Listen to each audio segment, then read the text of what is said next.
Welcome back. You're with Money, Money, Money. We've been discussing professional indemnity insurance with Vishal Dhawan of Plan Ahead. So Vishal, we've discussed the theory behind professional indemnity insurance, but I just want to understand that if a person has bought a policy like this, does it mean that their own savings or their own net worth is entirely ring-fenced? Can that not be touched at all? So it's not that way. Actually, what will end up happening is that it's a function of the scale of the challenge that you face as a professional. So what you could find is that what you're simply doing with professional indemnity covers is you're covering maybe a part of it. So, if, for example, someone makes a claim for you which is, many multiples of what your coverage is, then clearly your personal assets are also going to be exposed.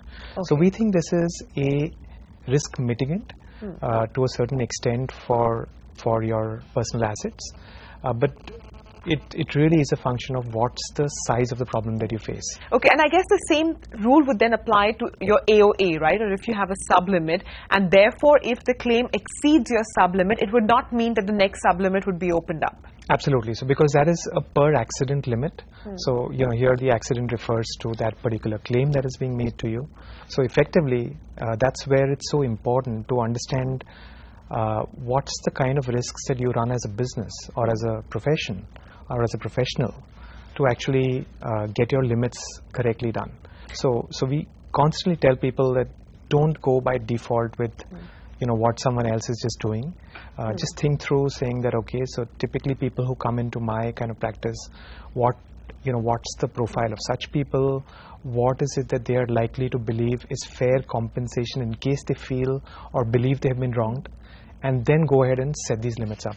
Another thing I want to ask you is that if a person keeps making claims regularly, would there come a time when the insurance company would deny them a renewal altogether? I know you said earlier that it may not affect the premium, but say 4 or 5 years of consistent claims, besides the harm that it does to their reputation, could the company themselves say, you're not up for renewal now? That's always an option with an insurance company. So the way we look at it is that, at the end of the day, the insurance company is also out there trying to protect its business interests and also trying to protect other people who have bought insurance from that company. So you don't want to expose yourself as an insurance company to an abnormally high level of risk, especially where the gap between premium and the payout is very huge, significant.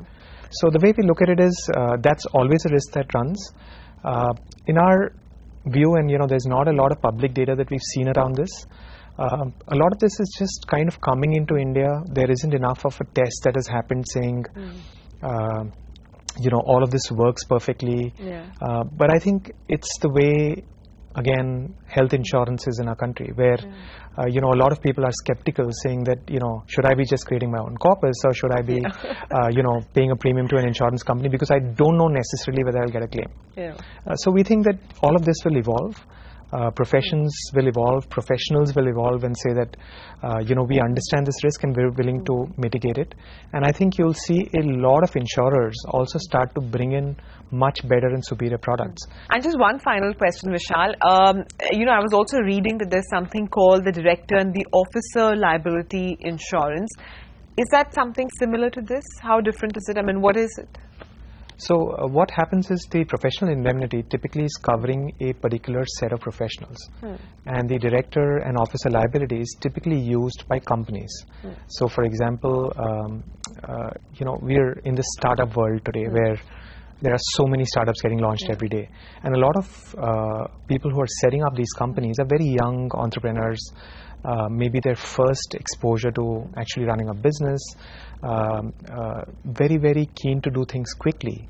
And what happens is, there are very clearly guidelines and laws which exist within, say, corporate law or the Companies Act, which say that, as per your articles and memorandum of association, you can only do X, Y, Z. So as a company, sometimes you may take decisions which are actually in contravention to that, and therefore expose your business to a risk of that kind. So we think that for companies, it's very, very important that they look at taking some of those, because the errors, omissions, negligence, a lot of these things can happen either as a professional or as a senior person in a company. And your intent was not a problem, but the outcome didn't work in the way that you thought it would.